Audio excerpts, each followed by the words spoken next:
Anytime ന്യൂസിലേക്ക് സ്വാഗതം. Mulankunnathukavu Thrissur government medical college ആശുപത്രിയുടെ പാർക്കിംഗിൽ നിന്നും മോട്ടോർ ബൈക്ക് മോഷ്ടിച്ച പ്രതിയെ മെഡിക്കൽ കോളേജ് പോലീസ് പിടികൂടി. പാലക്കാട് നിന്നെത്തിയ രോഗിയുടെ ഭർത്താവിന്റെ ബൈക്കാണ് ഇയാൾ മോഷ്ടിച്ചത്. മെഡിക്കൽ കോളേജ് ആശുപത്രിയുടെ കാഷ്വാലിറ്റിയുടെ എതിർവശത്തുള്ള പാർക്കിംഗ് ഗ്രൗണ്ടിൽ പാർക്ക് ചെയ്തിരുന്ന ബൈക്കാണ് മോഷണം പോയത്. പോലീസ് കേസെടുത്ത് അന്വേഷണം നടത്തിവരവെ മോഷ്ടാവിനെ ബൈക്ക് സഹിതം കോഞ്ചേരി ജംഗ്ഷനിൽ നിന്നും പിടികൂടി. പാലക്കാട് പുതുക്കോട് സ്വദേശിയായ അബ്ദുൾ സലാമാണ് മെഡിക്കൽ കോളേജ് പോലീസിന്റെ പിടിയിലായത്. വടക്കാഞ്ചേരി കോടതിയിൽ ഹാജരാക്കിയ പ്രതിയെ റിമാൻഡ് ചെയ്തു. തൃശൂർ ACPയുടെ മേൽനോട്ടത്തിൽ നടന്ന അന്വേഷണത്തിലാണ് പ്രതി പിടിയിലായത്.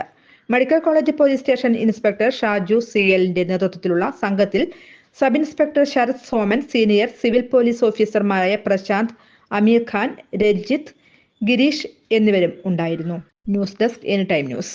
കൂടുതൽ വാർത്തകൾക്ക് ഞങ്ങളുടെ ചാനൽ സബ്സ്ക്രൈബ് ചെയ്യുക, ഫേസ്ബുക്ക് ഫോളോ ചെയ്യുക. വാർത്തകൾ വേഗത്തിലറിയാൻ എനിടൈം ന്യൂസ്.